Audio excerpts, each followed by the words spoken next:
Car break-ins are one of the main drivers of crime in Memphis, and it's a crime that seemingly has no ceiling. In fact, the break-ins are just skyrocketing.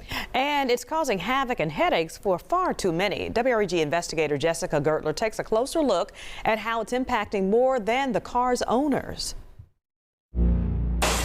30 cars have been broken into. It's a crime. Everything had been gone through in my glove box, my center console. That's made victims of us all. How in the world could 14 to 15 vehicles get broken into on your lot? Whether or not your car has been broken into, you think about it happening. She luckily didn't have anything out that they wanted. Officers are called at all hours. But at this point, we don't feel safe. No place is off limits. Started off like any other Sunday morning. We had a wonderful time in worship. But the mood changed. During worship at Gifts of Life Ministries, Senior Pastor Andre Johnson says they had an unwanted visitor. We went outside to discover that some cars were vandalized.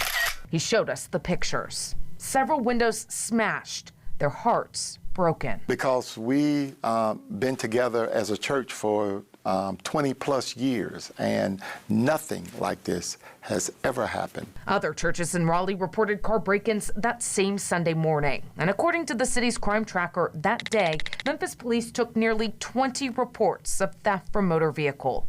MPD says car break-ins are one of the top drivers of crime, as they've responded to businesses, restaurants, homes, hospitals, and schools in every corner of the city. As of February, police took more than 1,300 reports, 500 more than the same time last year. Police have said that there's already an uptick in car break-ins this year, but I would say 50% aren't reported. Chris Eden owns an auto glass shop on Lamar and says a lot of his customers didn't file a report if nothing was taken. We're probably getting at least 100 calls a day on break-ins, and we probably get 20% of that. That's a lot. Yeah. What's even worse, We're having a hard time getting glass, especially for the Kias and the Hyundais. We have to order them from the dealerships, or we got to order them from out of town. And he says it can take days, even weeks, for the glass to get here to repair the window. So how did we get here? Well, this is a problem happening nationwide.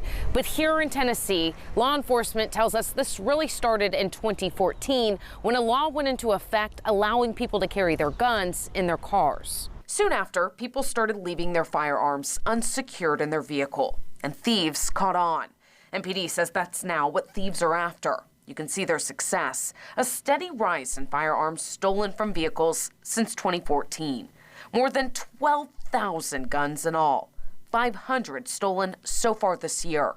MPD says those guns account for 40% of the guns used in crimes and believes if people secured their firearms, crime would decrease. The vast majority were committed by juveniles, no doubt about it. How do we address that? Well, it's not easy. Bill Gibbons is the president of the Memphis Shelby Crime Commission. He says intervention must occur immediately after the first offense, and consequences should be more stern for repeat offenders. Police agree. We write them a juvenile summons. Week later, we'll catch them or 2 weeks later, we'll catch them in another stolen car, breaking into another vehicle, and it just becomes a repetitious cycle. Adults are also responsible, like this pair, accused of more than 24 car break-ins last year, and one of them had been arrested for the same thing before. MPD says last year in all, they made more than 1,000 arrests. Meanwhile, frustration is mounting. A viewer shared this picture with us, a car parked off Winchester. Take a look at that cardboard sign in the dashboard. A stern warning. There's no gun inside. We felt violated, of course. As for Pastor Johnson, he hopes he can have a candid conversation with those responsible to find out why they were so desperate to hit a sacred site. And maybe we can begin to understand and help others who may be feeling that way. He believes if we don't get to the root of the problem, this crime will continue to make victims of us all. Jessica Gertler, WREG News Channel 3.